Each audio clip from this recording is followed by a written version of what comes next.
देखो बेटा, question number 85 2024 का है। बहुत सिंपल है। दो लिस्ट बनाई है, एक लिस्ट में इन्होंने नंबर दे रखा है और एक में सिग्निफिकेंट फिगर दे रखा है। तो क्या करना है, मैच ही कराना है। आइए देखते हैं। बेसिक रूल्स तो आपको मालूम है।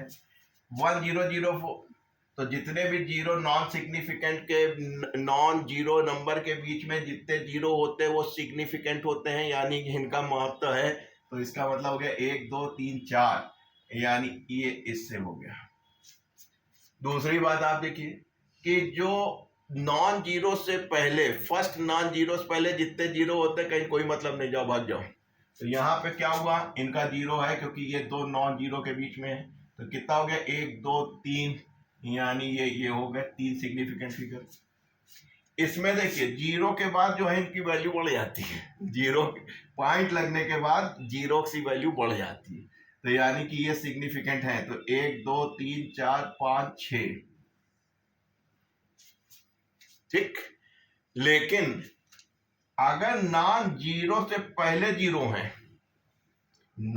फर्स्ट नॉन जीरो यही हुआ ना, फर्स्ट नॉन जीरो ये हुआ, उससे पहले जीरो है, चाहे फिर दशमलव लगा हो चाहे ना लगा हो, इनका कोई मतलब नहीं होता, ये इनसिग्निफिकेंट होते हैं।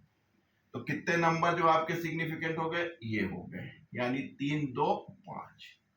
ध्यान दीजिए, दशमलव लगने के बाद जो है जीरो, वो सिग्निफिकेंट हो गए। लेकिन अगर बाद में लगे, अगर पहले लगे होते तो सिग्निफिकेंट नहीं होते। नॉन जीरो से अगर पहले लगे हुए हैं, दशमलव पॉइंट भी लगा हुआ लेकिन पहले लगे, तब तो नहीं है। लेकिन अगर दशमलव लग गया और नॉन जीरो के बाद है, लीडिंग है यानी ट्रेल कर रहे हैं, तो ये सिग्निफिकेंट है। तो ये बेसिक रूल है जो आप पढ़ के आए, फटाक से कर लिया, क्वेश्चन हल।